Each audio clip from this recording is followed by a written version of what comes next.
Hi, I'm Malika Bilal in for Femi OK, and you're in the stream. Today, former Guantanamo detainee Moazzam Begg says the West has ISIL all wrong. He'll lay out his argument and take your questions.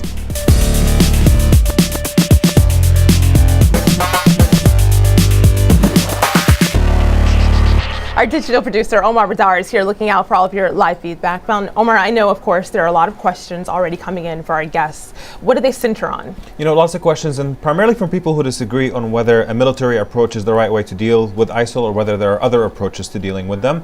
People can still join this conversation by tweeting at us using the hashtag AJStream, and we'll get to those tweets in just a little bit. In the meantime, here are some of the other stories that we're following.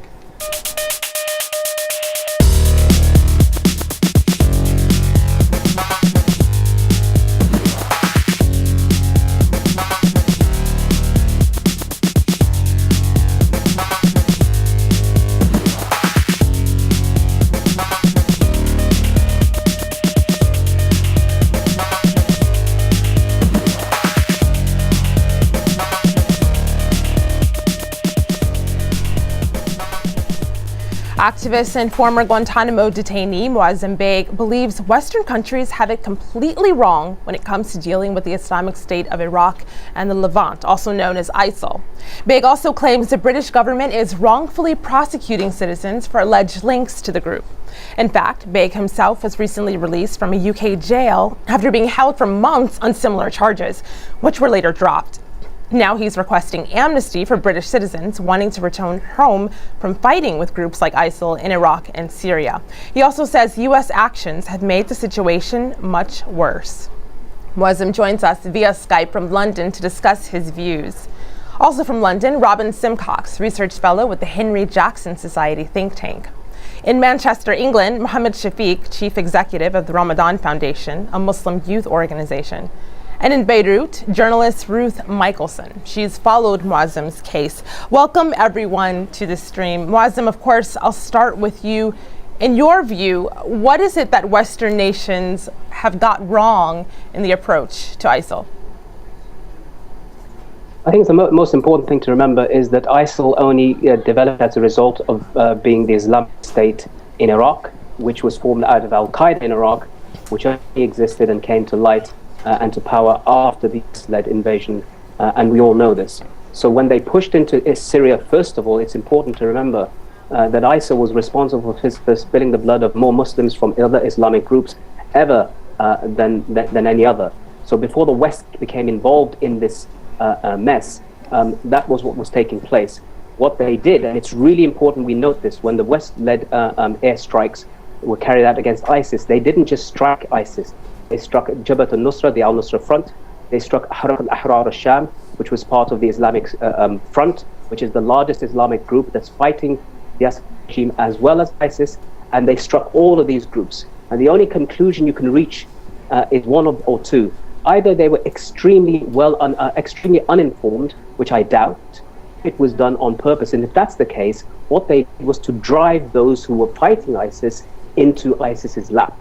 Now, that type of ridiculous and unthoughtful campaign has turned the entire Syria population, the population of the opposition, against any American intervention. In fact, they say that we've been killed in the numbers of 200,000. We've been killed by chemical weapons. We went to war in Iraq because there might have been chemical weapons there, yet when they were used, nothing was done. The red lines that President Obama said that if they were crossed, that the West would do something about it. Nothing was done. And in fact, now Britain, America is on the same side as the Iraqi government, as the Iranian government, as Hezbollah and the PKK, the latter of two, who are both banned terrorist organizations. Well, Robin, you heard Moazzam's critiques of the Western campaign against ISIL. I'm curious what you think of them. Well, the West got involved, and I would say very reluctantly got back involved in Iraq after withdrawing, US troops withdrawing in 2011, because ISIL had grown so strong that they were going to slaughter Yazidis, possibly wipe them out. They were threatening Erbil, and the entire country was at threat of ISIL potentially taking over. So the reason the West has had to get involved again is because the group had got so powerful, was such a vast threat, not only to the region, but to the West, that they had to stop the killing. Now, ISIL have been killing Muslim and non-Muslim alike, slaughtering them for years. So to pretend that this is all some kind of construct, that this is all the West behind this, it's not the West that are strapping suicide bombs onto these guys and forcing them to blow up markets. It's not the West that's forcing them to execute Shias. It's the very vicious, visceral ideology behind the group. So I know that we're going to be talking a lot more about how to deal with ISIL, but we actually, given the fact that Moazzam's background as a Guantanamo detainee is basically how many people know him, we have a lot of questions that came in specifically about that. We have Bilal Habashi here who just tweeted in saying, does he still hold a grudge against the people, the governments of the US, the UK and Pakistan who are responsible for the way he was treated in Bagram and Gitmo? And we also have this comment here on Facebook. Mikugu says, does being locked up change in any way how you will approach activism moving forward? Moazzam, are you angrier or more cautious, or, what are you doing right now in your activism that you probably would not be doing had you not been detained in Guantanamo? I think had it not been for the FBI, for the CIA, for the military intelligence, all these other alphabet agencies, I wouldn't be sitting here talking to you. Nobody would be interested in what I have to say. So essentially, that whole process made me a voice for those who've been targeted in similar ways. Now, it's a really important thing also to have to mention that we, the former Guantanamo prisoners, have invited into our homes to meet the children that were born while we were in prison, while they were guarding us. We invited to our homes these Guantanamo guards, and we've toured around the world with them, and we've tried to say that there's a third way where we can understand one another and try to talk against injustice together. We've never been invited to the United States. If we were ever to be taken to the United States, we'd be in prison straight away or simply denied entry. In fact, I tried to go to Canada once, and I was denied entry into Canada simply because I was a former Guantanamo prisoner, and they said to me at the port of entry that it's too close to America. So this is what I'm trying to explain, that we as the former prisoners, the ones who have been told, the ones the world has said of us, that we were the worst of the worst, we've invited our tormentors and our jailers into our homes. That hasn't been reciprocated. Ruth, I know you wanted to jump in. Ruth. Well, the first thing I would say is to Robin, I mean, we can talk about what the responsibility of the West is because we have political choices to make here. And so that's why the West is now involved. And I suppose with that in mind, one of the things I wanted to ask Moazzam was, because you've been involved in some of the hostage negotiations, particularly Alan Henning's hostage negotiation, what's bound up in this a lot is the UK and the American government's policies around paying ransoms for hostages. This is something that's very much on journalists' minds, certainly when we work in this region, is that the UK and US governments do not pay ransoms for hostages. And I wondered how Moazzam feels about that. Does he think that, do you think that we should change the policies around that?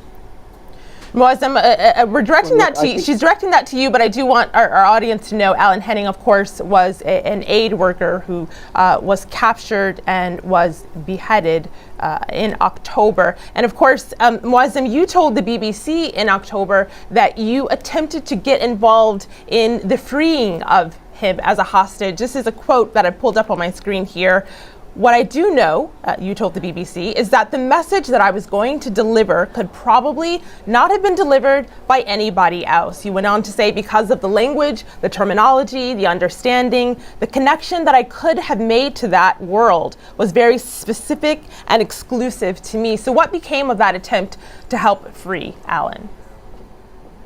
Well, it's quite a long story. To shorten it down, I made appeals for Alan Henning to be released by ISIS before I was arrested, and then while I was in prison, I tried to do the same thing from in the confines of the prison where I was a Category A prisoner, 23 hours lockup. I still tried to reach out. I asked the government if I could make a televised appeal, and the reason why I believe it would have resonated with the Islamic State was this, is that I was being prosecuted for supporting, quote-unquote, the Mujahideen in Syria. I know what it's like to be dressed in an orange suit and to be threatened with execution. I know the language that Abu Bakr al-Baghdadi would have understood because I'm a fluent Arabic speaker and my message would have been in Arabic. And I know also that from prison, people like Abu Qatada in the past, in the UK, the Muslim cleric who was deported to Jordan, he also made appeals from in prison, and people were released as a result in Iraq who had been dressed in orange suits. And I had also done some of this work in Syria while I was there. I helped to release some prisoners. So I had some ability to reach out. The British government in both cases In the first instance, they arrested me and put me in prison. In the second, they simply didn't respond quick enough, and Alan Henning sadly was executed. And Moazzam, but to answer Ruth's question very quickly, is that I personally believe if it was a member of my family that had been kidnapped by any organization, the decision I think would have to be mine or my immediate family members, and we should be given the right to do whatever it takes to get who we love back, whether it means money, whether it means negotiation, whatever it means. The government has no right to determine whether my relative and my friend lives or dies. So basically on this particular point, on whether negotiations are possible, we have a tweet here from Safia, who tweets in saying, the militarization of the conflict has exacerbated instead of solving the problems. The West and its cronies should change gears, #negotiations. So Safia here is clearly in favor of negotiations. On the other hand, we have Mustafa here who tweets in saying, what negotiation is ever possible with ISIL? Terrorists like this are uncompromising. The only way is to fight them. Mohammed, I want to bring you into this conversation. Do you think that groups like ISIL, given all the beheadings of journalists and this lack of tolerance for any dissent, with a group like this, is negotiating even possible? I don't think it is, because if you look at the barbaric way in which they are killing innocent Muslims, Christians and other minorities, demonstrates to you that these people have no rational thought. At the time of Alan Henning's detention, over 150 prominent Muslim scholars from all backgrounds, not just one particular community, all of us came together in one voice to say that Alan Henning should have been released, and he wasn't released. And so I'm a bit skeptical to think that ISIL would want to negotiate. The point here is we have to address the root causes of why this problem of ISIS exists. And Robin, our colleague from the Henry Jackson Society, fails to accept, because it's a neoconservative think tank which is engaged in promoting this constant barrage of war, supporting an illegal war in Iraq, which led to the occupation of that country, hundreds of thousands of people being killed. We've been told that there was weapons of mass destruction when there wasn't. There was a link to Al-Qaeda and terrorist group when there wasn't. And still they defend their position, which is when the rest of the world says that our occupation of Iraq was morally wrong, it was wrong internationally, and even after everything that's been said, we still have people coming on international television and trying to defend their position. What we've got to do very clearly is reject ISIL's ideology, which we all do as Muslims, as non-Muslims, and we've got to support the people of Syria, the people of Iraq. Let me just say one final thing. 200,000 innocent Syrians were killed by the Assad regime. We didn't see this clamour for military action against Bashar al-Assad, and yet when we see a small minority of people who were killed, which was unjust, then we see military action and military strikes. It feels to me that Syrian life is cheap comparison to other lives in the region. Okay, Mohammed, let's give Robin a chance to respond. Well, yeah, it's obviously such nonsense, it's not even really worth responding to. The Iraq War, I think people are so obsessed about this, they can't even see straight that the idea that there could be a humanitarian reason to intervene in Iraq in 2014 to stop the killing, it says a lot more about Mohammed Shafiq than it does about me. On the kidnap for ransom point, the reason why the government has been very keen in not paying ransom is because money goes towards groups like Al-Qaeda in the Islamic Maghreb, Al-Qaeda in the Arabian Peninsula. Millions and millions has gone from governments that are paid out in Europe, and it exacerbates the entire problem. It helps funding, it contributes to the funding of terrorists. It's a very clear reason not to pay. Robin represents an organisation. It sounds like everyone wants to jump in. I will let Mohammed go first and then Ruth. War. Robin represents an organisation, the Henry Jackson Society, that has made it its agenda to demonize Muslims in the UK. That's absolute nonsense. To demonize our way of life. Well, that's a reality. Douglas Murray is a well-known critic, a well-known hater of Islam and Muslims. So we won't take any lectures about morality from an organisation that is engaged in demonizing Muslims in this country and supports a pro-war agenda. Why haven't you stood up for the rights of the Syrian people that were being killed and massacred by Bashar al-Assad? Oh, absolutely. I want to put a pause on that conversation right now because I want to steer us back to why we're here today. All of our guests, of course, are really heated about this, but I want to steer us back to why we're here today. And one of the topics in the news is what is the UK and other Western countries, what are they to do with returning fighters or returning people that go to Iraq, that go to Syria, and then come back home? There's been questions about how to deal with these people. Robin, I know that you wanted to get in, but Ruth was talking and wanted to have a chance. So Ruth, I'm going to direct this to you. What do you think should be done to people that come back?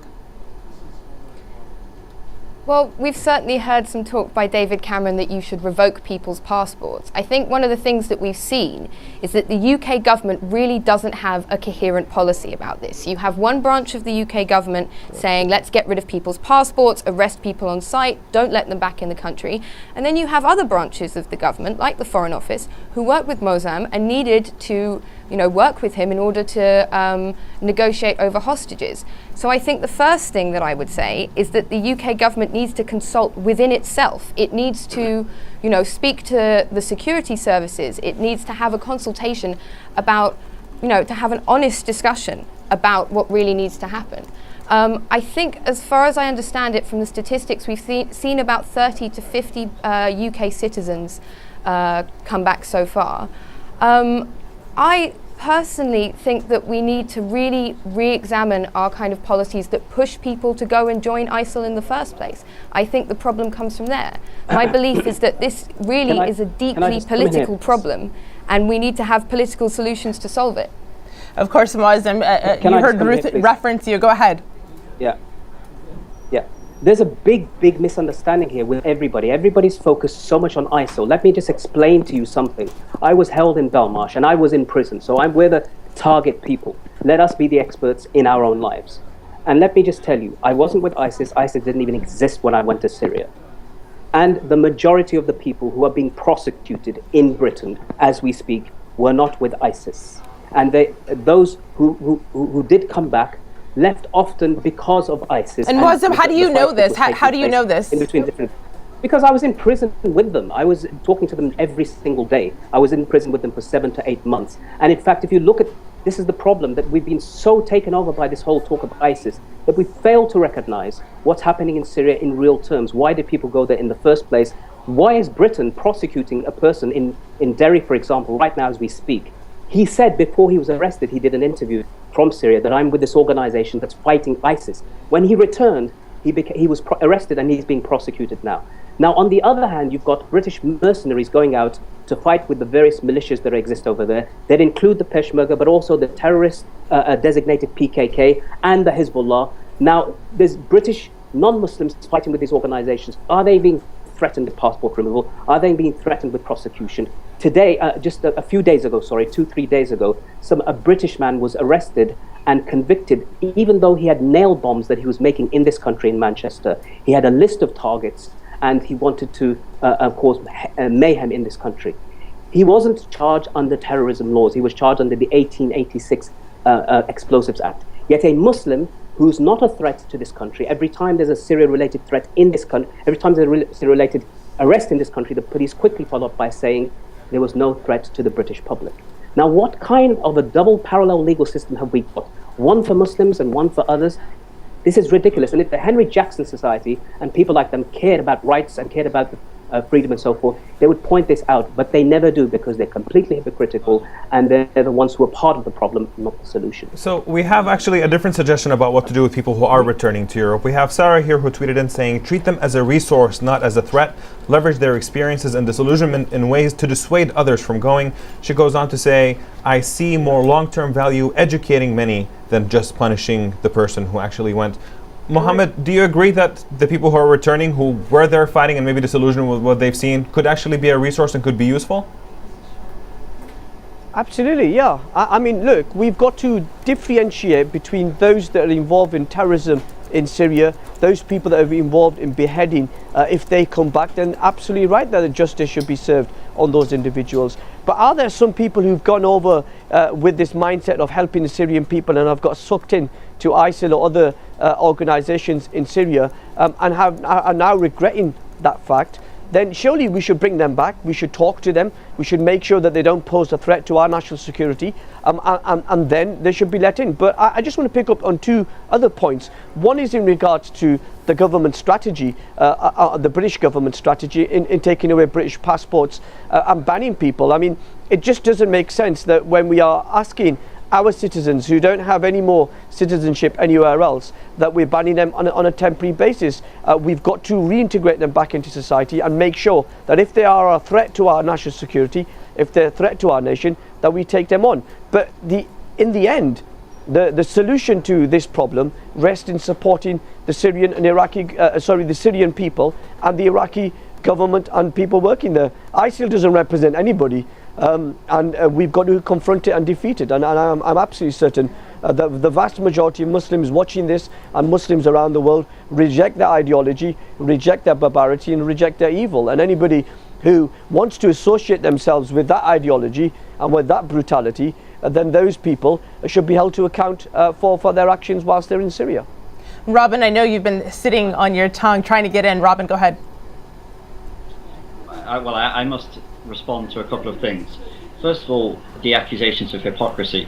Moazzam, caged prisoners for years, what have they been saying when it comes to terrorism trials? Due process and the rule of law. That's what you keep saying. Now, with this case of Syrian returnees, we're following due process, we're following the rule of law. And what do you say? Robin, actually, no, I don't like it. By banning them and taking away their passports. I don't like it in this case. Hold on. Is that due process? And you say, by banning them and taking away their passports. You say that we're the bigger problem. You say Was we're the bigger there problem. due process in my case? Moazzam, the biggest problem is people such as yourself who have been Moazzam and Robin, we can't hear you when you speak at the same time. Robin, why don't you finish your point and then we'll let Moazzam respond. Moazzam, you say that organisations like the Henry Jackson Society are the problem. The bigger problem are people such as yourself that spent a good part of your life going to training camps in Afghanistan, in Pakistan, in Syria, fighting in Bosnia, bringing back and spreading this kind of divisiveness. You're the problem, not us. Serious charges, Robin. So Moazzam, in your response, what were you doing in Syria? Robin, hold on a sec. I've been interrogated and held to account and been tortured and abused by the world's most powerful intelligence agency and law enforcement governments, including the one that you support, and the invasions that they've involved in, and in the rendition and clandestine torture. Yet still I sit here in front of you, a free man, with not me as the criminal, guards who've done what they've done, being facing charges for complicity in torture or false imprisonment. So, as I said again, is at a time when the Muslim community is being battered and hammered every single day, you and your organization are the ones who are carrying the whip and carrying the hammer in your hands, doing it, rather than saying that, you know, this community has been brutalized by people like you and alienated and constantly every single day. You think of new ways to attack our community while we're constantly getting hammered. You should be ashamed of yourself, Robin. And seriously think about you don't represent. Can I jump in and ask a question? You don't represent. Ruth, I hear you. Ask your question. We'll have to get the answer in the post show. Ruth, go ahead. Thank you.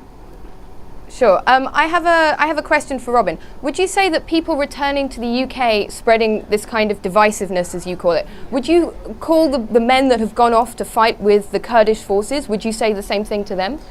Excellent question. Robin, just enough time for your answer? I think anyone that goes from this country or any other country to go and fight in that conflict is an absolute fool. An absolute fool, and that they should be treated with the derision they deserve, because it's an absolutely absurd thing for people to go in to get themselves involved in. And I know there will be responses to Robin's answer, and we can get those in the post show. We have to hit pause on our conversation for now. Join us, stream.aljazeera.com. I want to thank all of our guests for joining us. Now, on the next show, we head to Kenya. A viral video of a woman being stripped naked has brought a conversation about gender violence to the national level. We'll discuss the fallout of the video and why some people are defending the reason she was publicly shamed.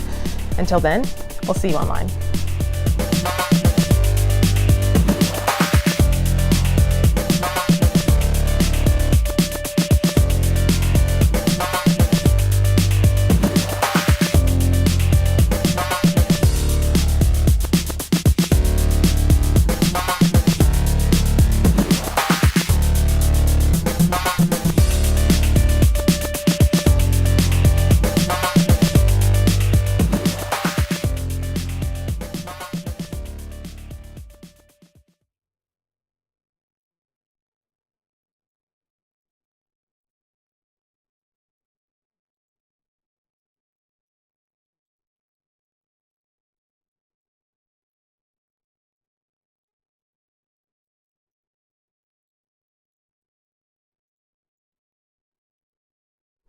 Welcome to the Post Show. We've been discussing Moazzam Begg's vision for dealing with ISIL. So on that note, Moazzam, I will restart our conversation. It was getting really heated just as we entered into the Post Show. We'll bring some of that heat back here. But I'd like your thoughts, your solution, because of course you had criticisms when we started the show of Western nations' approach to ISIL and of course approach to those who go to Syria and Iraq and then return to the West.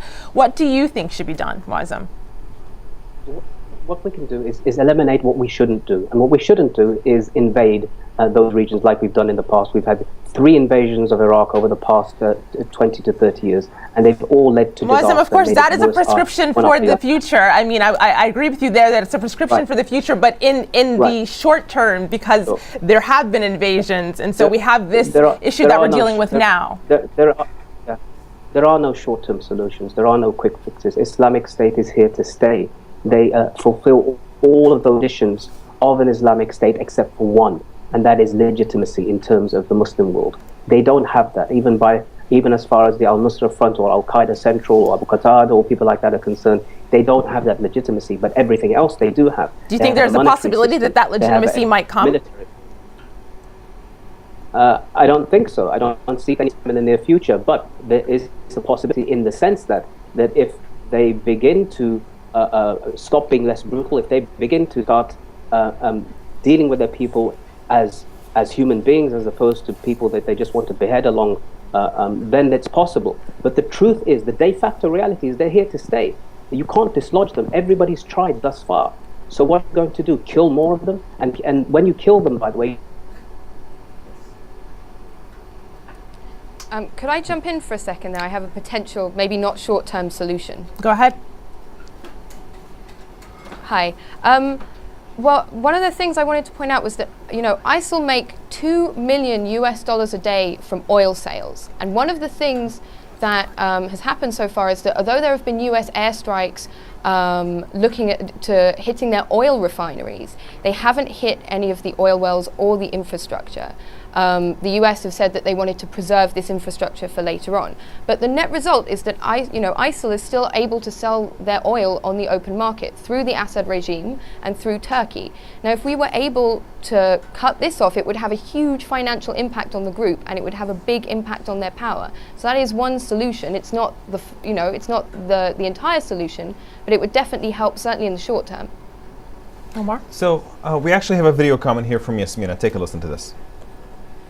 As the focus remains cemented on British Muslims who are choosing to travel to Syria to apparently fight, many Brits, particularly from the Muslim community, who feel compelled to act through humanitarian means as doctors or aid workers, will now feel their chances would be threatened through suspicions over their time abroad or the possibility of arrest, as was the case for Moazzam Begg, thus failing to differentiate between those who harm and those who can aid conflict resolution. What's the way forward? Mohammed, for the people who do want to go to Syria or Iraq for humanitarian reasons, are there ways for them not to get swept up in sort of suspicions about that they might be involved in fighting or other activities? Well, I think Syria and Iraq are far too dangerous for aid workers to go from Britain. We have a number of reputable organizations and charities working on the ground who use local staff. If people want to help the Syrian people now, the best way to do that is continue to highlight the injustice and the double standards that Syrian lives are not as valuable as other lives, and we've got to contribute to those charities. I don't think after the brutal murder of Alan Henning and the other hostages, after the brutal murder of Dr. Abbas Khan, the young British doctor who was there helping in Syria, after all these murders, I don't think it's safe for our citizens to go out there. And I spend a lot of time travelling around the UK. My advice to anybody who's thinking of even going there, that please don't go there. Go to Turkey, go to Lebanon, go to Jordan and help the refugees there, and leave your aid at the border and let local groups take it over. It's just far too dangerous. Moazzam, after everything that's happened in your case, do you have plans to go back to Syria? No, because I'm one of these people whose passport was taken away before I was arrested.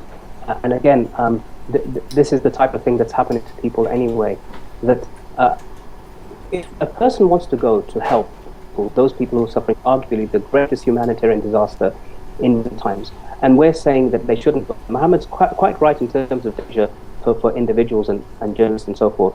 But there's a greater danger as well, in fact.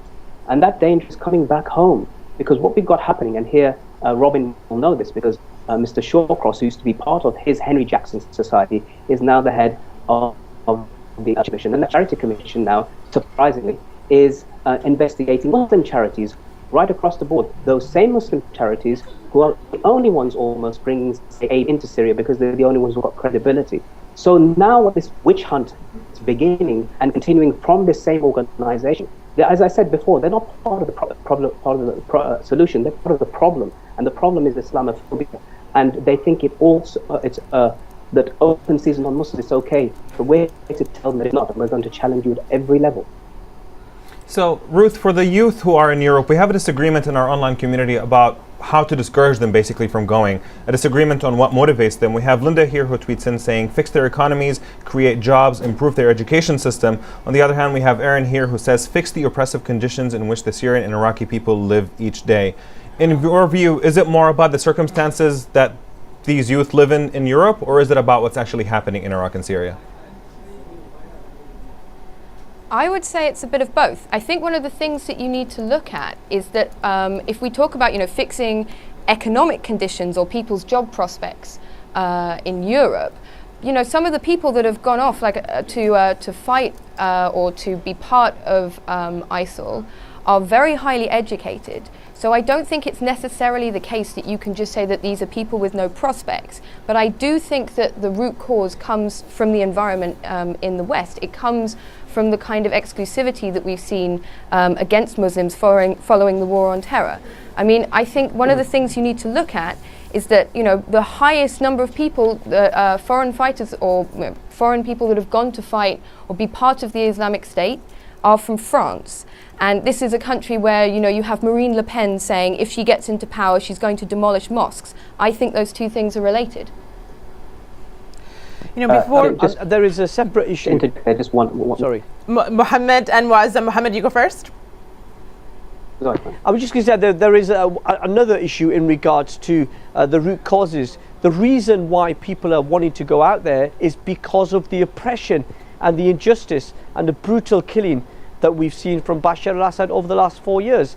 I think that's the root cause. People, as Muslims, as non-Muslims, see injustice around the world and they want to reach out and they want to help. And sadly, some of them have been sucked into this mindset that you have to go out and fight there militarily. And so I think we've got to deal with that. And also we've got to deal with the rampant Islamophobia that exists within our society here in Europe. We see, as Ruth was quite eloquently saying, in Marie Le Pen, but we have it here in the UK.